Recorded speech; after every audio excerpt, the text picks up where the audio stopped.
One person has died and up to a dozen others are still missing after an explosion so strong it registered on earthquake monitors destroyed a block of flats in Jersey. Emergency services were called to Haute-Dumont Flats in St. Helier just before 4 a.m. amid reports of a major incident.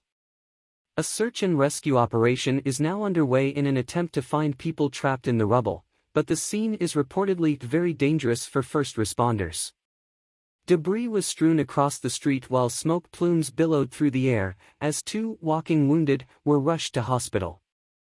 Jersey Consumer Council Chairman Carl Walker said the blast was so powerful it was picked up on the British Geological Survey's earthquake monitors. Jersey Police Chief Officer Robin Smith said, following the explosion this morning at Haute-Dumont, Pier Road, a number of residents are still missing. He noted the search and rescue operation will likely take a number of days, and said the 3-story building had completely collapsed. From a demolition point of view, it's like a pancake that has dropped almost straight down. It is considerable destruction. It is a devastating scene, I regret to say. While he urged the public to avoid speculation, he said, there needs to be a recognition that we could have more fatalities. When asked how many people were thought to be missing, he said, given the destruction of the building it is hard to properly assess the numbers. We are looking in the region of around a dozen, currently. That number could fluctuate, but that's the number we're operating to. A fire caused by the explosion has now been extinguished, but emergency services are still carrying out significant work at the scene, which is cordoned off.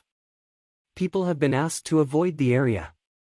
Locals have also been urged to avoid the hospital's emergency department unless absolutely necessary to ensure the resources can be adequately used to treat victims. It has not yet been established what caused the explosion, but Jersey's gas supplier, Island Energy, has issued a statement, reading, "We are working with at JSY Fire to understand exactly what has happened. We will share more information once it is available. We ask that Islanders continue to follow the advice given by emergency services at this time."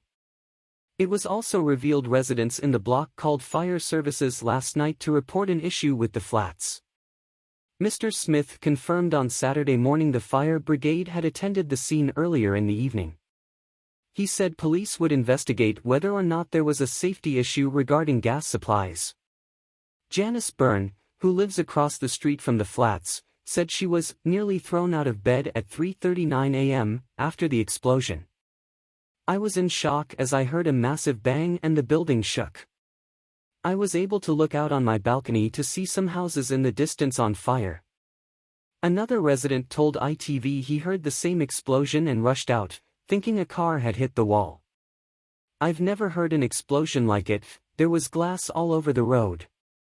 It's done a lot of damage where we live. All the neighbors have been out since 4 a.m. cleaning glass. It's a really bad thing to happen toward Christmas for everybody. My prayers go out to everybody. The flats were owned by public housing company Andium Homes, which is owned by the Jersey government. Now, the remainder of the residents are being cared for at St. Helier Town Hall, where they're being provided bedding, clothing and anything else they may need.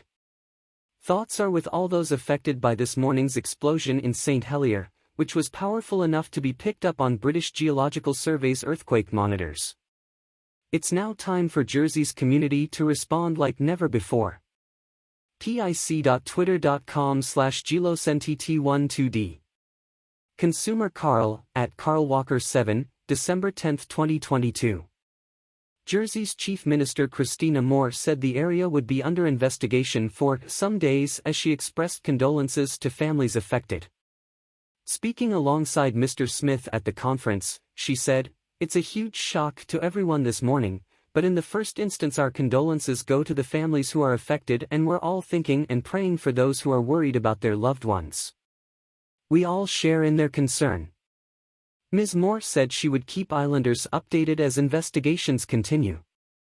Jersey Police has set up a support line where concerned residents can request information about family members affected by the major incident.